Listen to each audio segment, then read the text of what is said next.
All right, let's break down one simple thing. Clicks don't matter. Estimated action rate does. Now, I'm not saying that, of course, 0 clicks is a good thing. And I'm not saying that, a $10 click is totally fine when I'm used to getting 80-cent clicks. But the point is, clicks themselves don't matter. So when you're looking at CPC, when you're looking at CTR, we have to understand all of those things are bad metrics they're looking at out of context. And this is tremendously important when we begin to look at your ads. Because what happens in your ads is not the individual click. It's the unit economics of attention, which is what branded estimated action rate gets us when we look into a 4PI analysis referencing things like CPM and frequency, and also how they work together. And the way that we break this down is in something we call Golden Bear, which we dive into tremendously in depth inside the Facebook Ads MBA program. But let me break down today the function and the thinking behind branded estimated action rate. This is gonna be fun and something I haven't given away ever before. All right, I get it. Your ads are dying. You have this thing called ad fatigue. You don't ever have to deal with that ever again.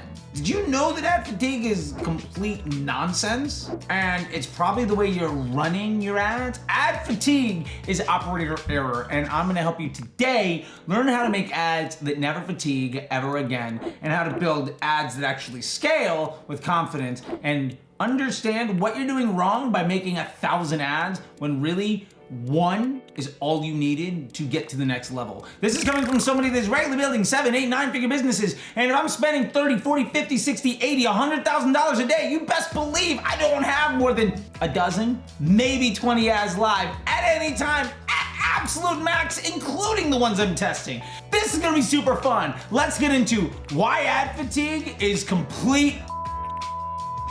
All right, are you sick and tired of your ads dying after just a few days and having to test more and more ads every single week that only ever last for a few days? Have you ever noticed that actually the more you're running, the faster they die? If you keep throwing more money at testing more and more ads faster and faster and faster, do you think you're gonna be in a better place in 3 months? Do you really wanna be stuck in the same place, solving the same problems over and over and over again? Running in circles, wasting more time and more money, and putting your business dreams in jeopardy? Well, hopefully the answer to all of that stuff is a resounding no. And that's what this is all about. So let's take a quick break and dive into everything you need to know to make sure that never happens again.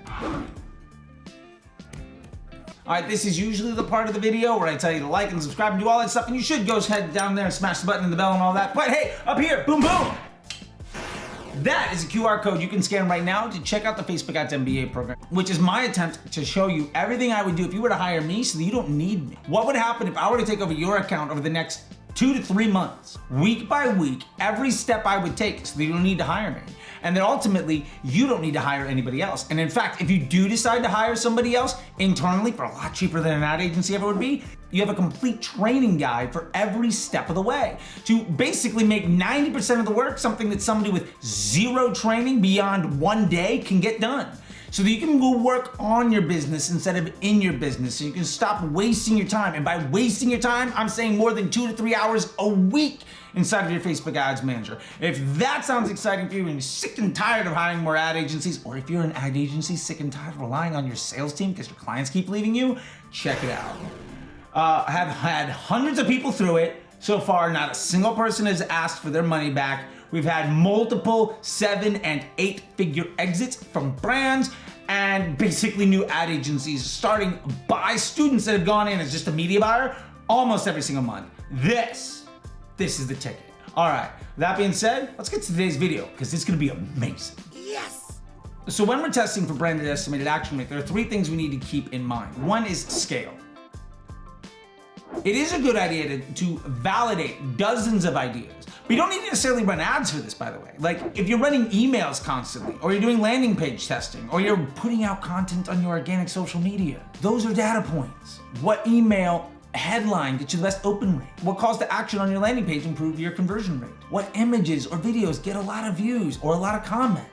You can test all of this stuff at scale without having to spend your money on conversion campaigns, which is basically the dumbest thing you could possibly do anyway. Next, we gotta focus on efficiency.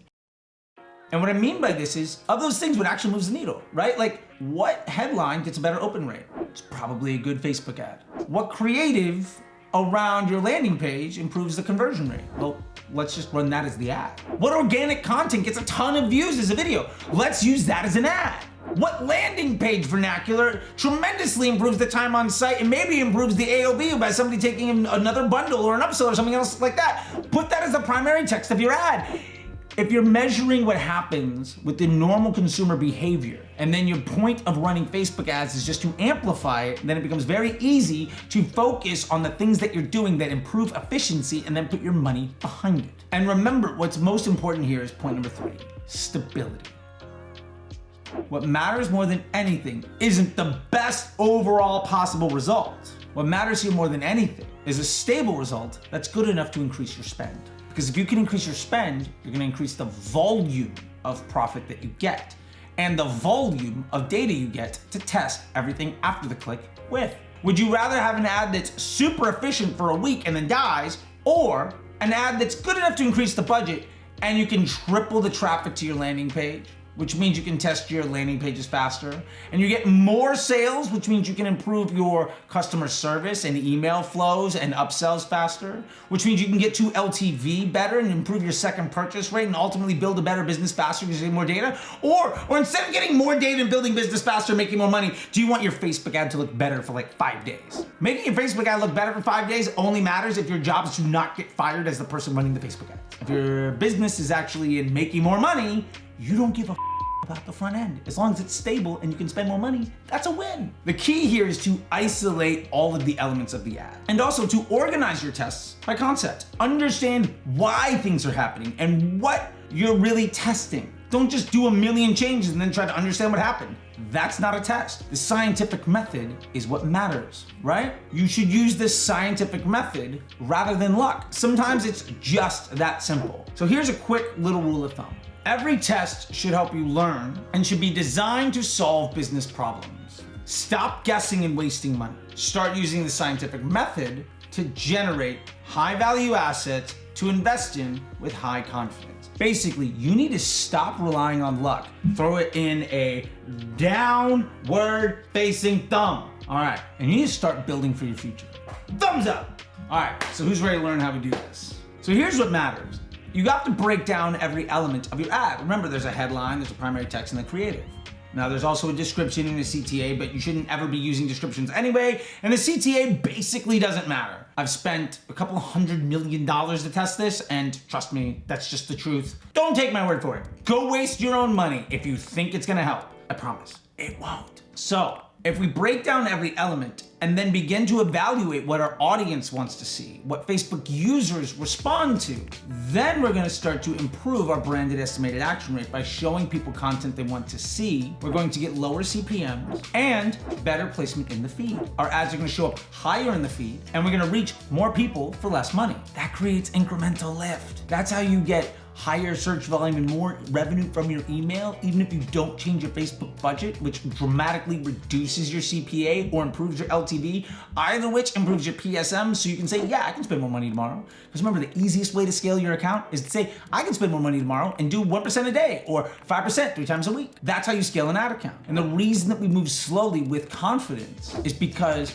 if you do that, you can double your budget every month. Now you might say, well, I wanna go from 500 to 10,000 today, and you might be out of business in 30 days. Or 6 months from now, 10,000 a day is your worst day ever, and it happens every day of the week. Which one of those is better for you? Remember this, copy, headline, creative, all of that matters. The eye goes to the creative. The average person swipes the height of the Eiffel Tower on a daily basis, and your job is to stop them. 80% of what stops it is the creative. Then the eye goes to the headline, right? Now you've seen this when reading newspapers. You've seen this on every YouTube video. There's a reason why this format is universal. And then there's the primary text, which is the more words, and that sits on top. So your eye goes to creative, headline, and then all the stuff on top. And the purpose of that headline is to give context to, or to call actions to, what you see in the creative. That primary text is to then give context. And the point there isn't to make the sale. The point there is to set up your landing page to have the best opportunity to make the sale. Part of that is by getting somebody as interested as possible, and part of that is to also make sure that the right person shows interest. Remember, your ads do the targeting. You don't need audiences anymore. It's not 2016. Facebook isn't, native. You're not. It's just the idea that people still use audiences is just There's no way of looking at empirical data and then looking at your ad account and being like, audiences, that's the way to do it. It makes zero sense. I've yet to hear a single legitimate argument in favor for it. And if you have one, drop it in the comment section below. I'd love to hear it. Now, before we ever make a single ad again, trying to get lucky, if we begin to collate all of these by concept, then we can start building them in dynamic ads. We can use 322 DCTs, and we're never actually gonna make a single ad ever again. Instead, we've got several things that more or less address the same point, or move the same part of the funnel, or do the same job. If we've done 20 email headline tests, and we have 3 that basically have more or less the best overall open rate, awesome. If we have 2, great, those are our headlines. Maybe we've found that we've done a bunch of different CRO efforts and we've tested 5 or 8 different layouts, but when we put these 2 sets of ads above the fold, that thing converts better than anything else. That's our primary text for this test. And then we can take a look at the creative. Every time we put up these types of videos on our Instagram Reels or TikToks, they go viral. Awesome. If your problem, according to your 4PI analysis, is you don't have enough top of funnel ads, there's your solution. And if you want a deeper dive into what this looks like, you can check out this video right here. And I'll link it, boom, right there. And this was about what I did for Hexclad, which we basically just did that to leverage all of the Gordon Ramsay stuff. So there's the thumbnail, and the link is up here just a minute ago. The point is, once we have an organized test, and we have a few ads that we're running as our control environment, and then we have 1 or 2 dynamic creatives, which are specifically designed to improve on top of funnel, mid funnel, bottom funnel, wherever our weakness is, and we're making our weakest link stronger with proven assets, well, then we're gonna be in a lot better place. Now we're sitting in a spot where we're using the scientific method with a machine learning environment to improve our overall unit economics of our business in a way that is stable and projected. That is how we actually make money. And just a little bit of a thing, people have been asking me for more stuff, so I'm gonna drop in just a little bit of a success story with people doing this. A pet brand that joined the MBA program out of the United Arab Emirates 2 years ago. They saw their average CPM rise, basically doubled in just over a year. And they were forced to cut back their spend by a little bit more than half. And their ads would stop working after a few days, and they'd launch up more ads, and they'd reach out to more UGC people, and they'd reach out to more creators and more creative shops and all of this stuff, and do that flywheel, right, of testing more ads and more audiences and burning through them. And the more and more creatives they got, the more and more creatives worked, but also the more and more that failed, and the faster all of their ads would fatigue. In the summer, they began to implement this style of testing after joining the Facebook Ads MBA program. And there's a link to it if you want to check out it for yourself. And here's what happened. Their CPMs dropped by 20% in the first 30 days. Their CPAs dropped by 30% in 45 days. That's blended CPA, omni-channel.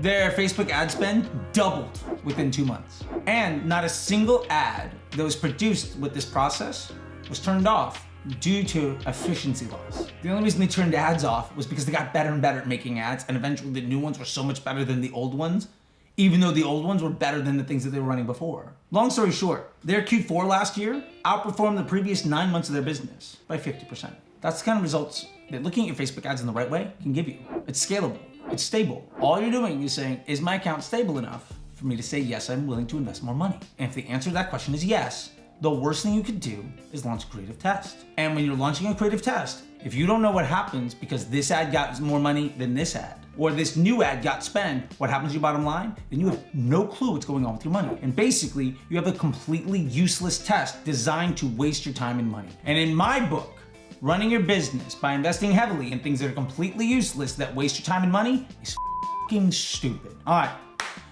There's our video for today. I hope you like it. As always, I know that you can be literally anywhere on the internet and you chose to be here, and for that I want to say thank you so much. Drop your questions down in the comment section below. Don't forget to like and subscribe. One more time, there's the thing if you want to scan it to check out the Facebook Ads MBA program. I've had hundreds and hundreds of people go through this program. So far, nobody's ever asked for a discount. Multiple 7, 8, 9-figure exits, multiple ad agencies are being formed in this. Multiple ad agencies have gone from relying on their sales team to scale their bottom lines to actually just growing their clients, which is weird and is changing lives every day and is one of the things I'm most proud of. So anyway, that being said, thank you so much. And until next time, I'll see you on the internet. Bye.